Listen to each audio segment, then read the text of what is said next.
Megan, how do you feel when people read off your resume? Like, of all the things you've accomplished, does it make you uncomfortable? Yeah, totally. Really? It's also like, I'm humbled all the time though, because Sue's my partner. So I'm like, yeah, it's not, even my mom was like, I don't know, you're not that, literally she was like, it's a lot less.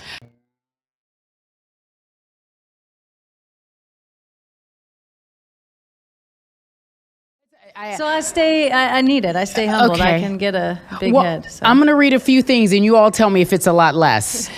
Two-time World Cup champion. She took home 2019 Women's World Cup top honors. So I'm going to tell you what they were. Golden Boot for top scorer. Golden Ball for best player in the tournament. She retired in 2023, still working as hard as I still feel like you're working just as hard, to me, just watching it on the outside. Last but not least, the Presidential Medal of Freedom in 2022 was given to her. By definition, it is for people who have done something trailblazing for the culture and this country and this nation. And she was given only 607 award. And Megan Rapinoe was one of the 670 some odd people to receive it, but yet and still. Are you sure it's not impressive?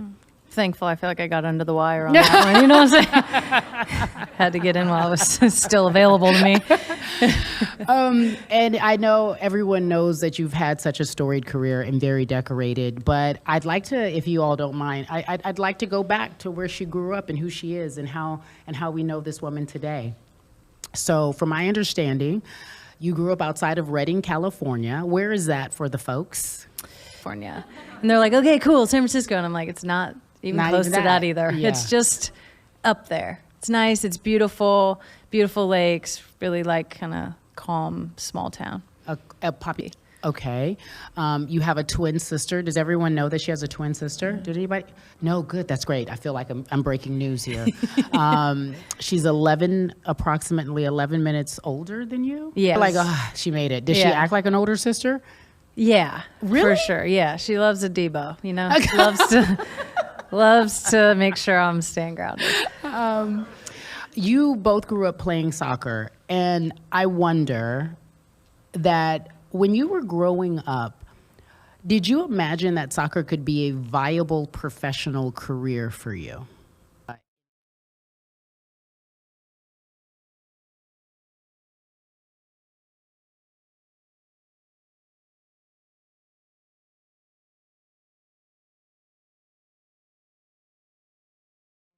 From the W or the PWHL or the NWSL is like a manifestation of our dreams and our imagination and our hard-headedness and like our delusion and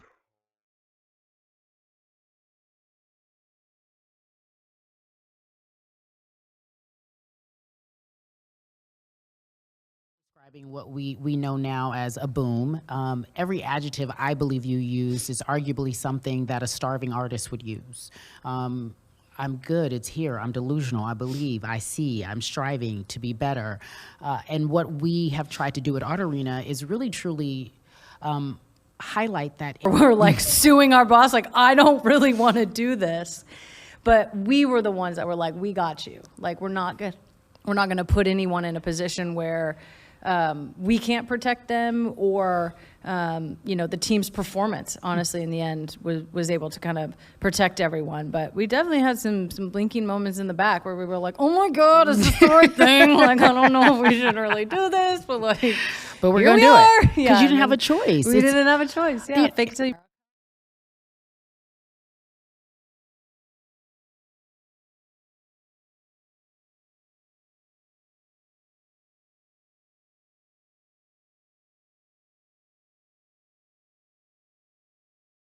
sort of like, passive racism. Like, I don't experience that. I'm white. So I actually thought that a lot more athletes, particularly male athletes, would have done anything. I think like the WNBA was already doing this, already saying so much, already protesting. I always feel like brutality and systemic racism in our history of racism in our country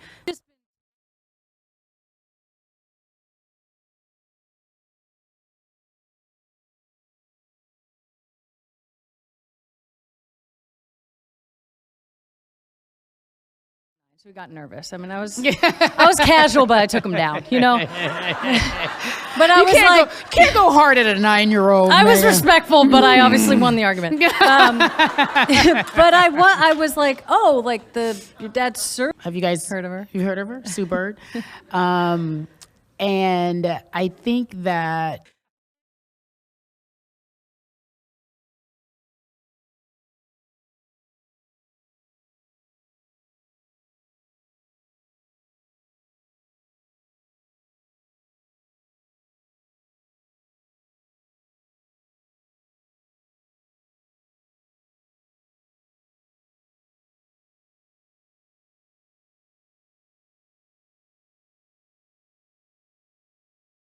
Where it's like the amount people have like come into themselves and now feel comfortable to wear whatever they want. So fascinating. Is like amazing. So to be some small part of that, and we obviously had trailblazers that came before, I think we both are like, what a privilege. And what a privilege. What a privilege and what a joy it is to be a part of that. I feel like it's always been there. You and Sue have a production company called A Touch More, and you also have a podcast called A Touch More, but it started off as an IG Live, right?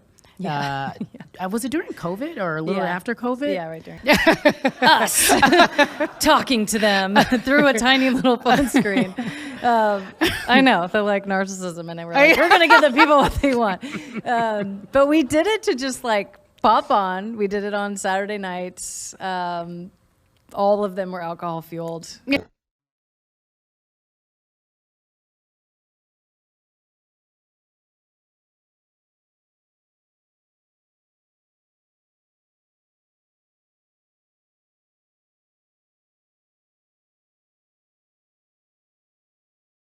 This is a lot. It was like either like our agent or our mom or like somebody was like, this is off the rails. And we're like, we know, it's crazy. But much like everyone, we were like in our apartment, cooped up. This was like the beginning too, where it was like, wear gloves, but don't wear a mask and you can't go to the parks. And it was like, okay. What do we do? Yeah, what do we do? We're like eating and drinking and stressing. Like everything is wild. And the actual name A Touch More comes from Sue. Asked me one day in the apartment, she was like getting ready to get on the bike or something, and she had like spandex and a sports bra on, and she's like, do I look like like I've gained?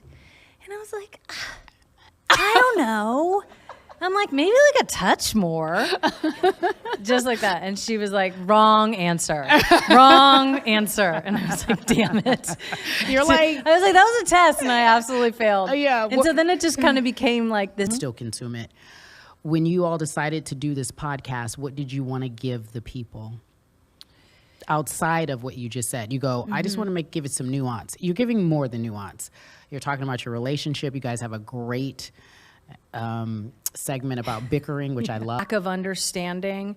And for us, we have this really unique view of both being in professional sports for, about 20 years, seeing it grow from, Sue is, I think, like a couple of years the WNBA existed without her. You don't even know. You're like, oh, you went to college at Portland, and then you went here. And I think like life-changing space that is women's sports, and like we know that intimately, and I deserve, but also the fans deserve to have that. Like we deserve more than 5 seconds on SportsCenter. 1,000%. And I think you're seeing that now, and you're also seeing where some people are still having that same narrative, and now they just look like whack. Yeah, and it's really obvious.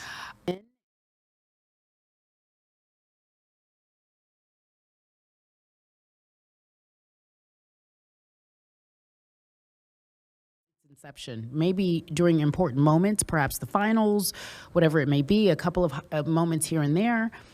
But what you are doing in your love letter is, you and Sue are doing in this love letter of a podcast, is setting the record straight.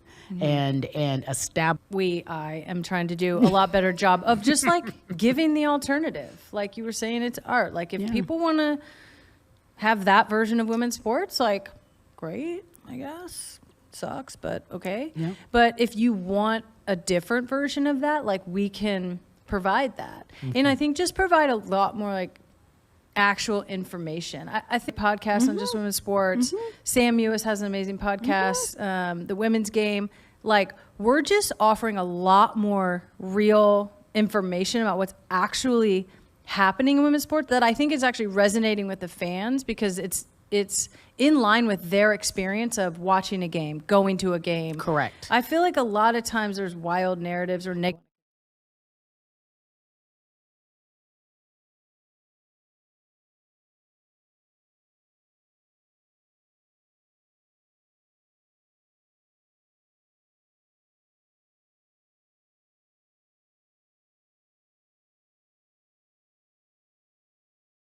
So much on TV. There's so much access to see basically what you're dreaming about and what you like want your future to be if you want to be a future athlete. So like watch that and like consume that. I'm sure I never tell kids to practice more because like, I don't know if anybody's parents in here, but parents are crazy and like making their kids practice so much. It's gotten out of hand. I'm sure you're practicing enough and playing enough and playing all the games, but like, I would watch women's sports and watch the professional leagues and watch. Socialize how they should play.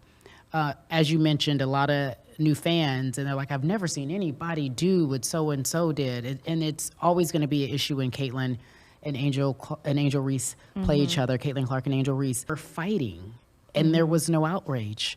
And so it would be beautiful if sports could really connect the dots for women, because I know we do have a lot of new fans, but there is history here, and with the history is knowledge, and it gives you more pride, and it gives you more reason to want to understand who these women are and what they've been through, and why they literally, in such a short period of time, have gone from these economy flights and sometimes bus rides to chartered flights in a very short period of time, which meant it could always have been done, but they still have been here, and they still have been giving everything they could, and they have been inspiring children. Caitlin Clark is inspired from Maya Moore. She says, Maya Moore, you said there should be a Maya Moore doc. She's like, I grew up watching Maya Moore. That's why I'm playing this game. There was no skin color attached to it. It was just an athlete that I saw. I didn't know if she was a man or a woman, just a dope athlete who could put the ball in the basket and then be like, this is it. Like, I want to watch her play. And if we could always have that, and if we can keep that narrative, that would make me so happy for women's sports. Same. Yeah, great question. And I do believe that is our time. My very last question for you is, inquiring minds want to know, what color will your hair be next? I know, I've been off my color game. Yeah. Mostly just out of laziness. Okay. It was a big motivator to have like a world broadcast coming up and playing in front of 60,000 people. I'd be like, I got to put on for the people. Yeah. Now I'm just walking the streets, but I think I need to go back to the light pink. I like the light pink. We like the light pink, right, people? Yeah. I miss it. Yeah. Do me a favor, round of applause for the legendary Megan Rapinoe. Thank you. Thank you. Thank you, everybody.